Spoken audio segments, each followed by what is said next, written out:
आप सभी लोगों को मेरा बहुत बहुत अभिनंदन है। और आज माननीय मंत्रिमंडल की बैठक में लगभग 30 के आसपास प्रस्ताव थे। तो मैं सबसे पहला प्रस्ताव हमारा जो पशुपालन विभाग का प्रस्ताव है, मैं सचिव पशुपालन से रिक्वेस्ट करूंगा कि आप बता दें इसका। धन्यवाद सर। सारी पत्रकार बंधुओं को नमस्कार।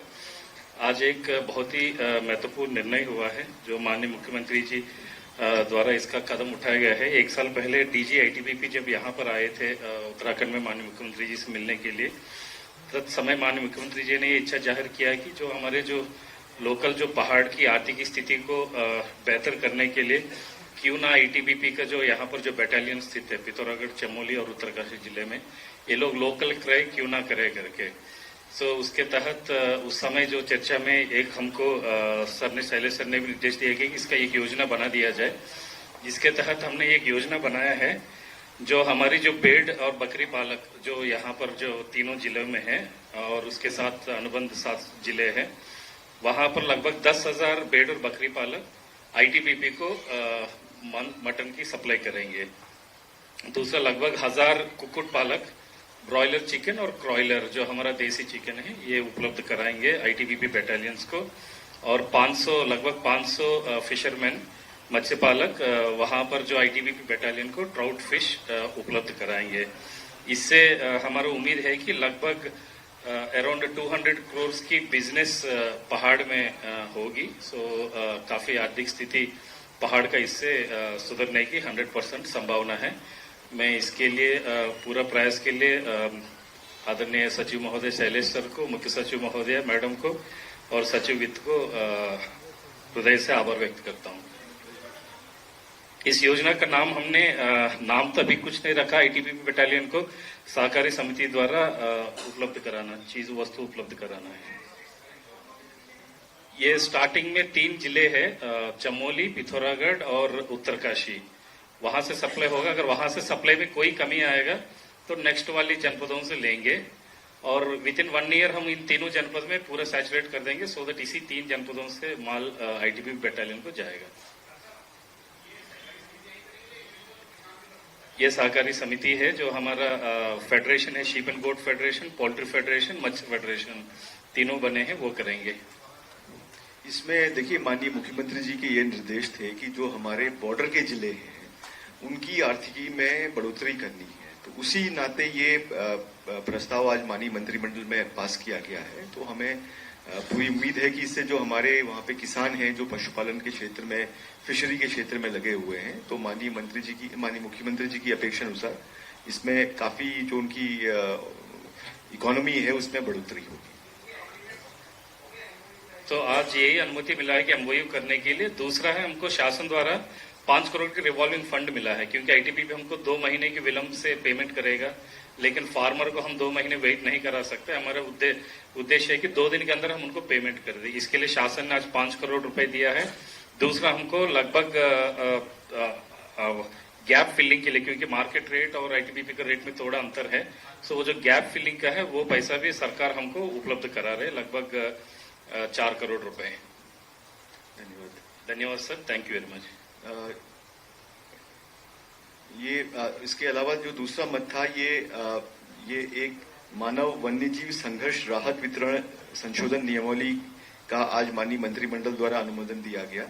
इसमें ये व्यवस्था की गई कि जो आर्थिक सहायता जो मिलती है जो इसके तहत मिलेगी और जो आयुष्मान योजना के तहत भी जो लाभ मिलता है वो दोनों साथ साथ मिलेंगे। पहले तक ये स्थिति आती थी कि यदि आयुष्मान से मिल रहा है तो ये आर्थिक सहायता नहीं मिलती थी, लेकिन अब दोनों को पृथक पृथक कर दिया है। तो इस तरह के मानव वन्यजीव संघर्ष में जो होगा तो उसमें दोनों तरह की सहायता इसमें मिलेंगी। और जो पालतू जानवर हैं यदि उसके मारे जाने की पुष्टि वन रक्षक और ग्राम प्रधान द्वारा संयुक्त रूप से किया जाएगा तो ये मान लिया जाएगा कि इस तरह की क्षति हुई है। ये एक नियमावली है, मानव वन्यजीव संघर्ष राहत वितरण निधि, ये बनाई गई थी पूर्व में, उसमें उसकी नियमावली में कतिपय संशोधन किए गए। अगला मत ये भी वन विभाग का मत था ये उत्तराखंड मानव वन्यजीव संघर्ष निवारण निधि संचालन नियमावली है। इसकी एक निधि बनी थी, 2 करोड़ की निधि बनी थी। उसके संचालन के लिए नियमावली बनी है कि किस तरह से निधि का संचालन और प्रशासन किया जाएगा, निधि का वितरण और रखरखाव कैसे होगा, व्यय की अनुमन्यता क्या होगी और जो उसका ब्याज होगा उसको किस तरह से उपयोग किया जाएगा। ये व्यवस्थाएं इस संचालन नियमावली में की गई है। ये 2 करोड़ का फंड है जो पूर्व में सैंक्शन हुआ था। इसके अलावा तीसरा अगला जो मद है हमारा, ये सिविल न्यायालय विकासनगर देहरादून का जो परिसर है, वहां पे 358 वर्ग मीटर भूमि अधिवक्ताओं के चैंबर्स के निर्माण हेतु पछवादून बार एसोसिएशन को ₹1 प्रति वर्ष की दर से 30 वर्षों के लिए लीज पे दिए जाने के संबंध में माननीय मंत्रिमंडल द्वारा सहमति दी गई। 358 वर्ग मीटर। अगला मद ये चिकित्सा स्वास्थ्य एवं चिकित्सा शिक्षा विभाग का मद था। इसमें उत्तराखंड चिकित्सा शिक्षा विभाग टेक्नीशियन, जिसमें लैब, ओटी, सीएसडीएस, डेंटल आदि संवर्ग आते थे, इसमें उनकी नियमावली थी।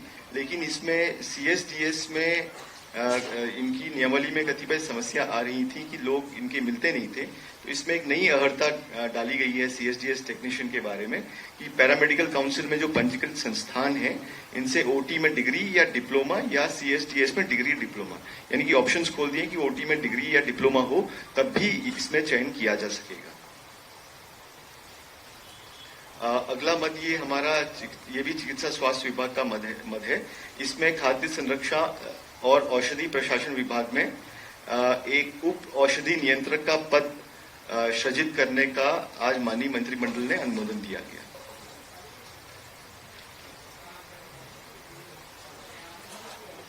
उप औषधि नियंत्रक 6600 ग्रेड पे में ये सृजित हुआ है। इसके अलावा अगला मद ये वित्त विभाग का मद था। उत्तराखंड सामान्य भविष्य निधि नियमावली में कतिपय संशोधन आज माननीय मंत्रिमंडल द्वारा स्वीकृत किए गए हैं। कि पहले तक ही ये व्यवस्था थी कि जीपीएफ में कोई कितना पैसा जमा कर सकता है, उसकी लिमिट नहीं थी। लेकिन इनकम टैक्स के जो रूल्स हैं उनके आधार पर आज उसकी सीमा 5 लाख रुपए, यानी कि 5 लाख रुपए तक ही लोग जीपीएफ में जमा कर पाएंगे, ऐसा माननीय मंत्रिमंडल द्वारा निर्णय लिया गया है साल में।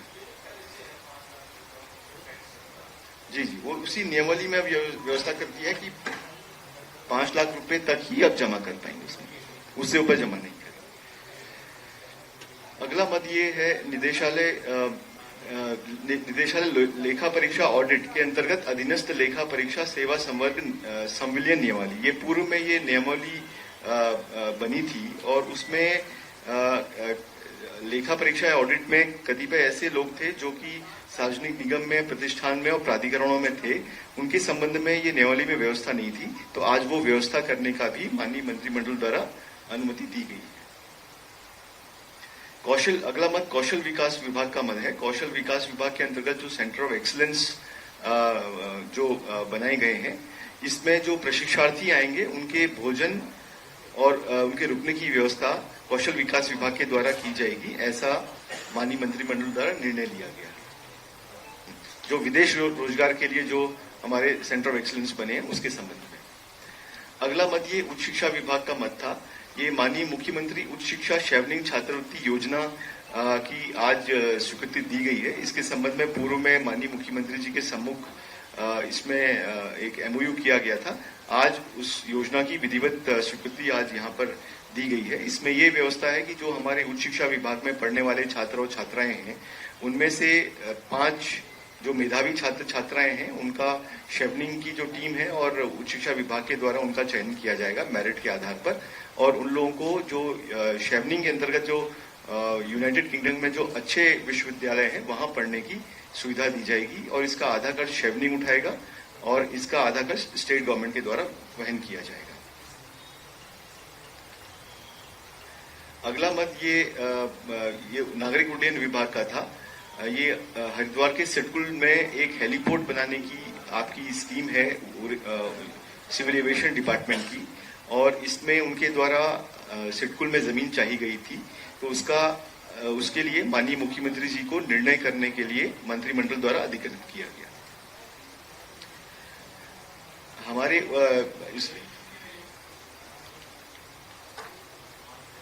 8092 स्क्वायर मीटर हेलीपोर्ट बनाने के लिए। सीएम अधिकृत होंगे, उसमें फैसला नहीं हुआ, मतलब इन प्रिंसिपल हो गया, लेकिन कहां पे जमीन देंगे उसके लिए सीएम साहब को अधिकृत किया गया। अगला मद हमारा ये सूक्ष्म लघु और मध्यम उद्यम विभाग का मद है। इसमें Uttarakhand society for promotion of investment, startup और एंटरप्रेन्योरशिप, एक यूके स्पाइस सोसाइटी का गठन पूर्व में किया गया था। वहां पर 17 पद की आज स्वीकृति माननीय मंत्रिमंडल द्वारा की गई। UK spice, Uttarakhand society for promotion of investment, startup and entrepreneurship.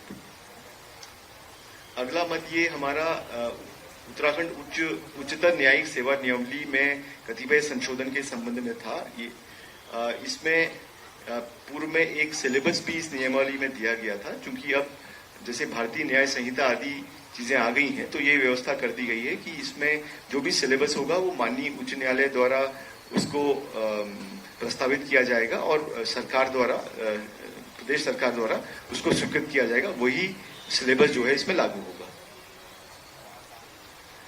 इसके अलावा कतिपय मद हमारे ऊर्जा और वैकल्पिक ऊर्जा विभाग के थे। ये कुछ फॉर्मल मद हैं जो विधानसभा के पटल पर रखे जाते हैं। तो इसमें विद्युत नियामक आयोग की वित्तीय वर्ष 2022-23 की वार्षिक लेखा विवरण जो है उसको विधानसभा के पटल पर रखने की स्वीकृति दी गई। इसी तरह से वार्षिक जो उनकी रिपोर्ट है 2022-23 की, उसको भी विधानसभा के पटल पर रखने की सहमति दी गई। और तीसरा है केंद्रीय विद्युत अधिनियम 2003 की धारा 181 के अंतर्गत जो उनके विनियम बनते हैं विद्युत नियामक आयोग के, उसको भी विधानसभा के पटल पर प्रस्तुत करने की माननीय मंत्रिमंडल द्वारा सहमति दी गई।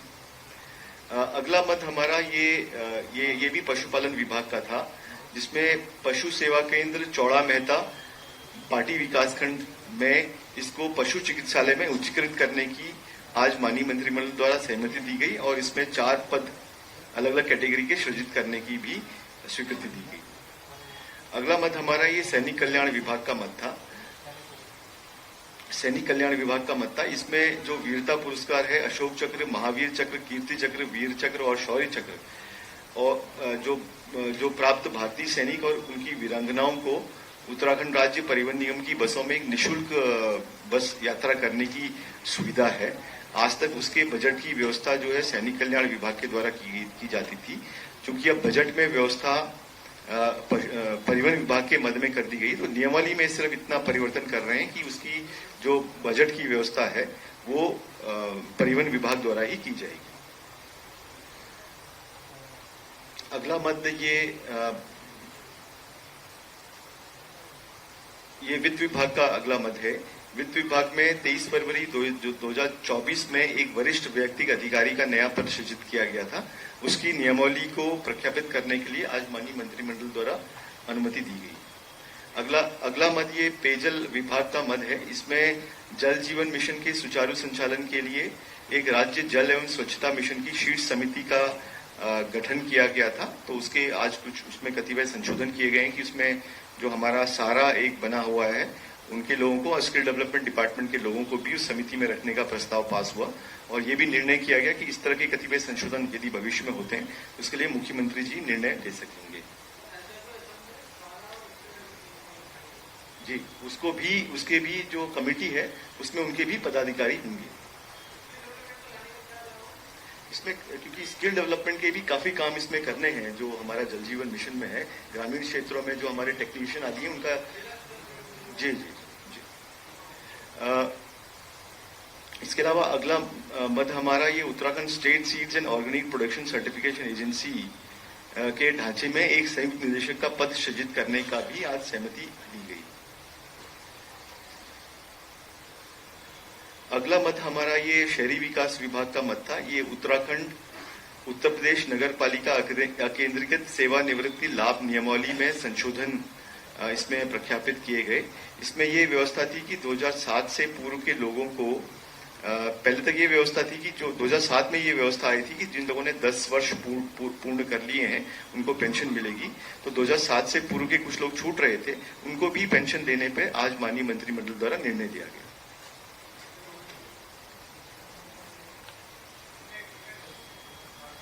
ये नंबर तो अलग से आपको बता देंगे।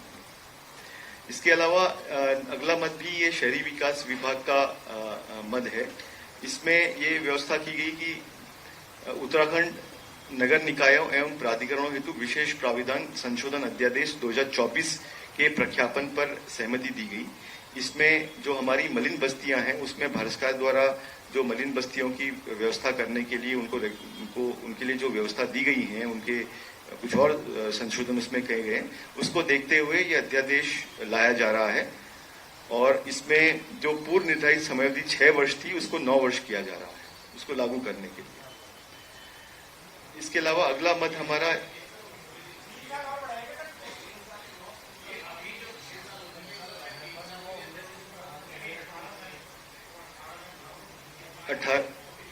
तो जो 24 तक था वो अध्यादेश उसको 3 साल और बढ़ाने के लिए उसमें टोटल 9 वर्ष की अवधि कर दी गई है उसकी। जी, अगला मत ये हमारा सिंचाई विभाग का था। सिंचाई विभाग में पूर्व में जो हम लोग सरफेस वाटर वगैरह देते थे तो उसमें शुल्क लेने की व्यवस्था थी जो भी सरफेस वाटर को यूज करते थे। आज इसमें जो ग्राउंड वाटर है और जो हमारे स्प्रिंग्स हैं, स्रोत हैं, नेचुरल सोर्सेज जो हैं, उसको यूज करने पे भी जल मूल्य दरें निर्धारित करने के संबंध में माननीय मंत्रिमंडल द्वारा स्वीकृति दी गई।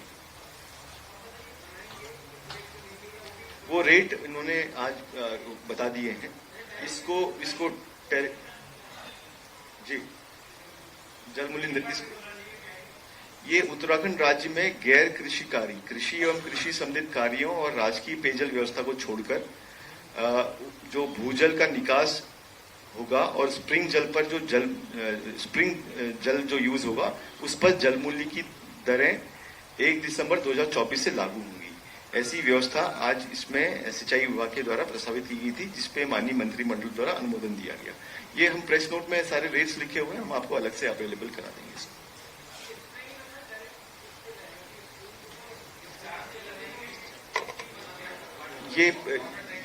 ये वाटर टैक्स हो गया, ये प्रति किलोलीटर के हिसाब से होगा और उसको मेजर करने की व्यवस्था भी अलग से उसमें एक एसओपी बनाई जाएगी। इसके बाद अभी आज व्यवस्था कर दी है, इसके बाद इसको कैसे लागू करेंगे सिंचाई विभाग को यह भी निर्देशित किया गया कि इसके लिए एक एसओपी भी बना लेंगे।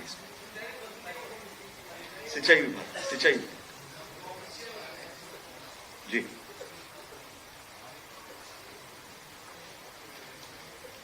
इसके अलावा उत्तराखंड प्राविधिक शिक्षा विभाग के द्वारा तकनीकी शिक्षा विभाग के द्वारा ये प्रस्तुत किया गया था।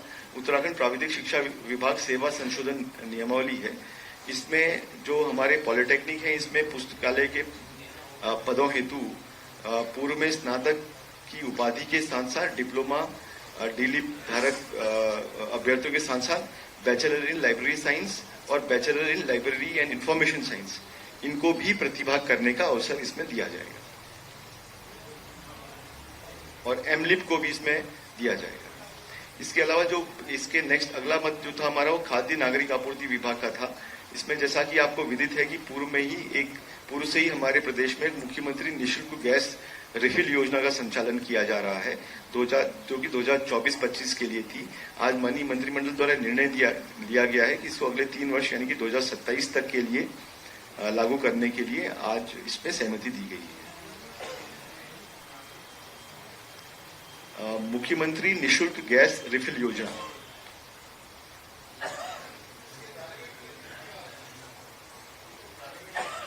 वो अलग से आपको अवेलेबल करा देंगे इसमें।